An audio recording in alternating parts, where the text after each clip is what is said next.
ಭಾರತದಲ್ಲಿ ಹಿಂದಿ ದಿವಸ್ ಎಂದು ಆಚರಿಸಲಾಗುತ್ತದೆ.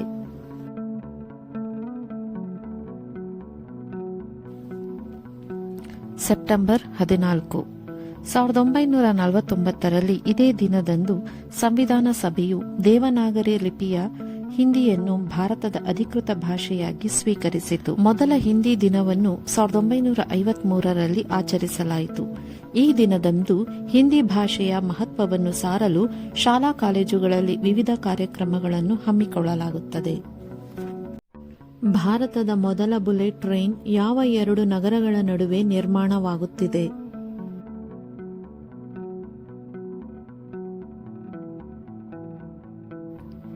ಮುಂಬೈ, ಅಹಮದಾಬಾದ್. ನ್ಯೂಯಾರ್ಕ್ ಘೋಷಣೆ ಯಾವ ಸಮಸ್ಯೆಗೆ ಸಂಬಂಧಿಸಿದೆ?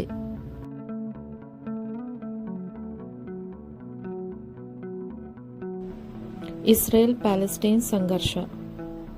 ರಕ್ತ ಹೆಪ್ಪುಗಟ್ಟಲು ಸಹಾಯ ಮಾಡುವ ಜೀವಸತ್ವ ಯಾವುದು?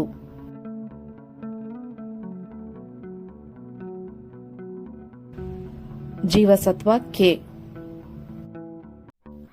ಆರ್ಎಸ್ಎಸ್ ಅನ್ನು ಸ್ಥಾಪಿಸಿದವರು ಯಾರು?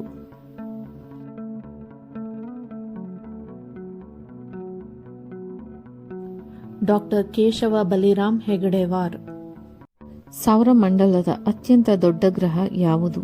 ಆಪ್ಷನ್: ಭೂಮಿ, ಶನಿ, ಗುರು, ಮಂಗಳ.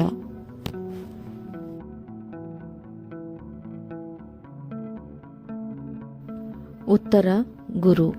ಗುರು ಗ್ರಹವು ಭೂಮಿಯ ವ್ಯಾಸದಲ್ಲಿ ಸುಮಾರು 11 ಪಟ್ಟು ದೊಡ್ಡದಾಗಿದ್ದು ಪರಿಮಾಣದಲ್ಲಿ ಸುಮಾರು 1300 ಪಟ್ಟು ಹೆಚ್ಚಾಗಿದೆ.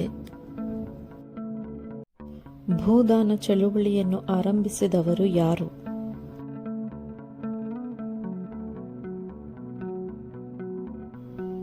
ಆಚಾರ್ಯ ವಿನೋಬಾ ಭಾವೆ. ವಂದೇ ಮಾತರಂ ರಾಷ್ಟ್ರೀಯ ಗೀತೆಯನ್ನು ಕವಿ ಬಂಕಿಮಚಂದ್ರ ಚಟರ್ಜಿಯವರು ಯಾವ ಕಾದಂಬರಿಯಲ್ಲಿ ಬರೆದಿದ್ದಾರೆ?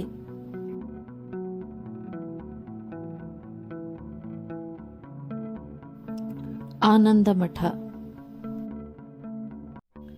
ವಂದೇ ಮಾತರಂ ಹಾಡನ್ನು ಪ್ರಥಮವಾಗಿ ಎಲ್ಲಿ ಮತ್ತು ಯಾರು ಹಾಡಿದರು?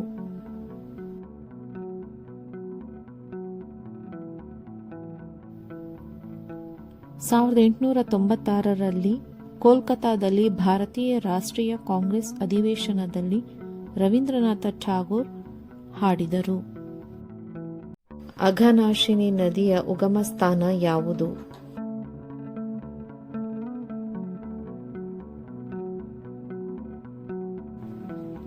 ಉತ್ತರ ಕನ್ನಡ ಜಿಲ್ಲೆಯ ಶಿರಸಿ ನಗರದ ಸಮೀಪ ಶಂಕರಹೊಂಡ ಎಂಬಲ್ಲಿ ಜನಿಸುತ್ತದೆ. ವಿಶ್ವದಲ್ಲೇ ಅತಿದೊಡ್ಡ ರಾಜಕೀಯ ಪಕ್ಷ ಯಾವುದು?